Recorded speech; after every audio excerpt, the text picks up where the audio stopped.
Hello student, मैं हूं अरशद खान और आज हम 12th फिजिक्स के चैप्टर नंबर 11 रे ऑप्टिक्स किरण प्रकाशिकी का छठा पॉइंट पढ़ेंगे। गोलीय दर्पणों के लिए चिन्ह प्रणाली या परिपाटी, sign convention for spherical mirrors. तो गोलीय दर्पणों के लिए ध्रुव से जो दूरियां हैं, जैसे फोकस दूरी, वक्रता त्रिज्या, बिंब दूरी, इनका मापन किस चिन्ह के साथ किया जाना है उसे आज हम समझेंगे। तो देखिए, सबसे पहला पॉइंट है कि गोलीय दर्पण, चाहे वो अवतल दर्पण हो जैसा कि यहाँ प्रदर्शित किया गया है, या फिर वो उत्तल दर्पण हो, दोनों ही प्रकार के गोलीय दर्पणों के लिए सारी दूरियों का मापन दर्पण के ध्रुव से किया जाना है। तो दर्पण का जो ध्रुव है वो एक तरह से ओरिजिन या मूल बिंदु की भांति कार्य करेगा। सारी दूरियों को मापने के लिए हमें ध्रुव से चलना है। उदाहरण के लिए, ये इस अवतल दर्पण के सामने एक वस्तु रखी है। अगर हमें बिंब दूरी को मापना है तो हमें ध्रुव से इधर चलना पड़ रहा है। अभी की अवस्था में हम कह सकते हैं बाईं ओर। अगर हम फोकस दूरी को मापने चल रहे हैं तो उसके लिए भी हमें बाईं ओर जाना पड़ रहा है। वक्रता त्रिज्या को मापने जाना है तो P से C की ओर हमें इधर जाना पड़ रहा है। इस इधर या बाईं ओर को हम एक दूसरा नाम देंगे, लेकिन अभी हम कह रहे हैं कि बाईं ओर जाना पड़ रहा है। अगर किसी अवस्था में बाई चांस यहाँ प्रतिबिंब निर्मित हो जाता तो हमें उस प्रतिबिंब दूरी को मापने के लिए इधर जाना होता, तो वो हमारा इस चित्र की अवस्था में दाईं ओर का चलना हो जाता। ठीक, इसमें बात करते हैं। ये हमारे उत्तल दर्पण है। इसमें अगर हमें फोकस दूरी को मापना है तो ध्रुव से हमें इधर दाईं ओर चलना है। वक्रता त्रिज्या को मापना है तो हमें दाईं ओर चलना है। लेकिन अगर बिंब दूरी को मापना है तो हमें बाईं ओर चलना है। हम ये दायां और बायां बहुत ज्यादा काम में नहीं लेंगे, लेकिन अभी के चित्रों में इनिशियली मैं आपको ये चीज बता रहा हूं। अब चलते हैं कि हम दायां और बायां नहीं लेंगे तो हम क्या लेंगे और कैसे उसके लिए चिन्ह निर्धारित करेंगे। तो पहला पॉइंट है कि जितनी भी दूरियां हैं गोलीय दर्पणों से संबंधित, उन सभी को कहां से मापा जाना है? ध्रुव से मापा जाना है। ध्रुव जो है वो मूल बिंदु की भांति कार्य करेगा। सेकेंड पॉइंट है कि जो प्रकाश किरण की दिशा की दूरियां हैं, ये प्रकाश किरण चल रही है इस वस्तु से, इस प्रकाश किरण की दिशा में जितनी भी दूरियां मापी जा रही हैं, ध्रुव से इधर की जो दूरियां मापी जानी है, यहाँ भी ध्रुव से प्रकाश किरण की दिशा में, ये इसकी दिशा है, इसमें जो दूरियां मापी जानी है वो धनात्मक होंगी। अभी ये दर्पण ऐसे बना हुआ है, इसके विपरीत अगर ये दर्पण ऐसे बना हुआ हो और इसमें वस्तु यहाँ स्थित हो तो प्रकाश किरण ऐसे चलेगी परावर्तक सतह पर पड़ने के लिए, क्योंकि यहाँ तो वस्तु को हम रख नहीं सकते, यहाँ रखने का कोई सेंस नहीं है क्योंकि इधर से इस पर लेपिंग की हुई है। तो इस अवस्था में प्रकाश किरण की दिशा ये हो गई। तो प्रकाश किरण की दिशा में, चाहे वो इधर जा रही है चाहे वो इधर आ रही है, तो प्रकाश किरण की दिशा में जितनी भी दूरियां मापी जाएंगी वो धनात्मक ली जाएंगी।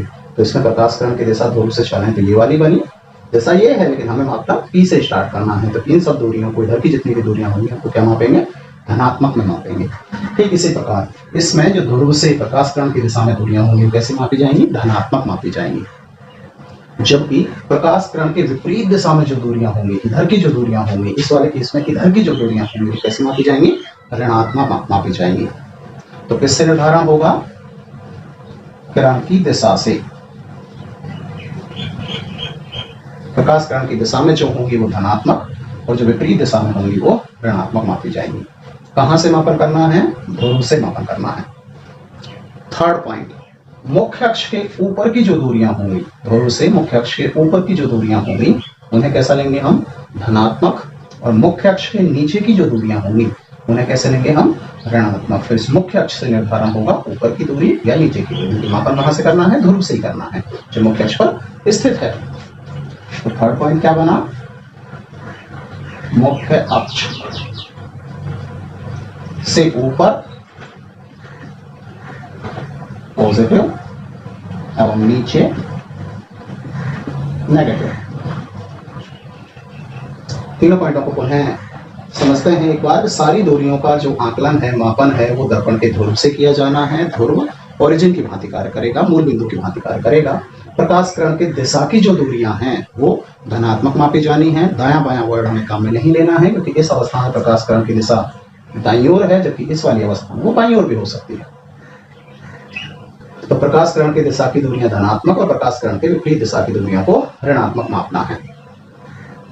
जबकि मुख्य अक्ष के ऊपर की दूरियों को धनात्मक और मुख्य अक्ष के नीचे की दूरियों को ऋणात्मक मापना है।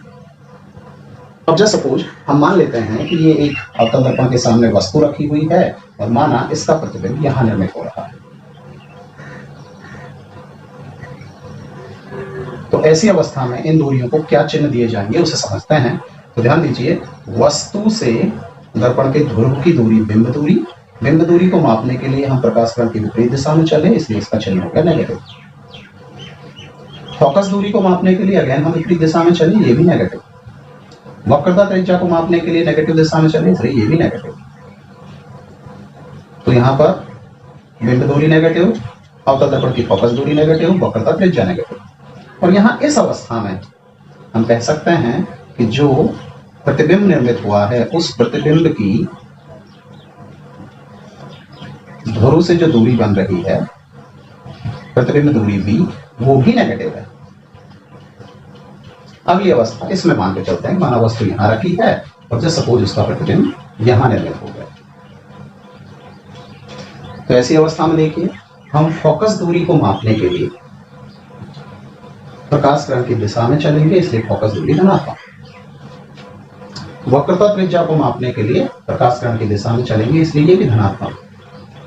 बिंब दूरी को मापने के लिए अभी भी हमें प्रकाश किरण के विपरीत जाना होगा ध्रुव से, इसलिए बिंब दूरी ऋणात्मक। जबकि इस अवस्था में जो प्रतिबिंब दूरी है वो इधर निर्मित हो रही है v, और इसको मापने के लिए हमें अगेन धनात्मक दिशा में चलना पड़ रहा है, ये भी पॉजिटिव। तो यहां से हम निष्कर्ष क्या निकाल सकते हैं कि जो अवतल दर्पण है उसकी फोकस दूरी और वक्रता त्रिज्या का मान हमेशा ऋणात्मक होता है, जबकि जो उत्तल दर्पण है उसकी फोकस दूरी और वक्रता त्रिज्या का मान हमेशा धनात्मक होता है।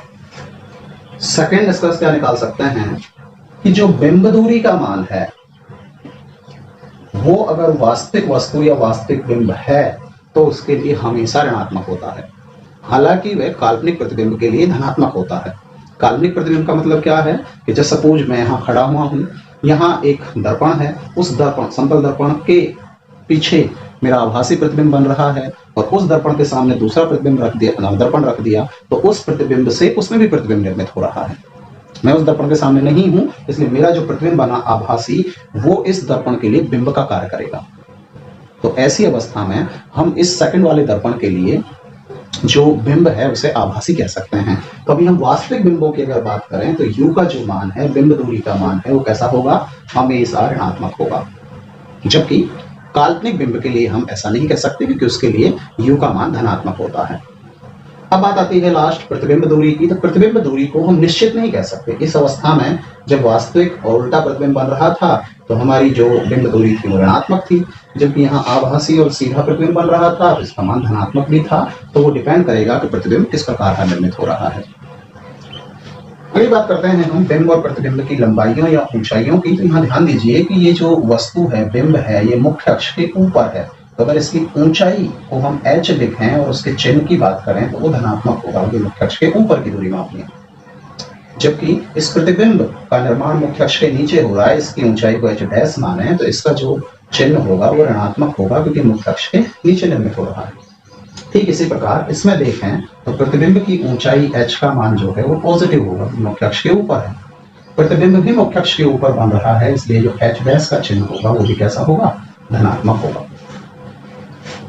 तो ये थी हमारे लिए गोलीय दर्पणों से संबंधित चिन्ह काम में लेने के लिए कुछ प्रणालियां, कुछ पॉइंट जो आपको याद रखने हैं।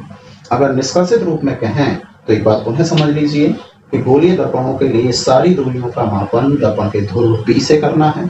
मुख्य अक्ष के ऊपर की दूरियों को धनात्मक लेना है, मुख्य अक्ष के नीचे की दूरियों को ऋणात्मक लेना है।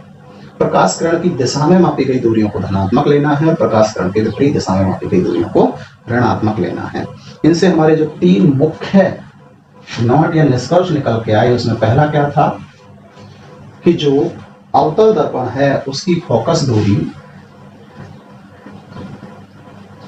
अवतल दर्पण के लिए फोकस दूरी एंड वक्रता त्रिज्या के मान हमेशा नेगेटिव होंगे। सेकंड पॉइंट क्या था कि जो उत्तल दर्पण है उसकी फोकस दूरी एंड वक्रता त्रिज्या के मान हमेशा धनात्मक होंगे। और थर्ड पॉइंट क्या था, वास्तविक बिंब दूरी का मान हमेशा ऋणात्मक होगा, जबकि आभासी बिंब होने पर वो धनात्मक होगा। प्रतिबिंब दूरी का मान ऋणात्मक भी हो सकता है और धनात्मक भी हो सकता है। तो ये थी गोलीय दर्पणों से संबंधित चिन्ह प्रणाली। उम्मीद करते हैं कि आपको समझ आई होगी। धन्यवाद।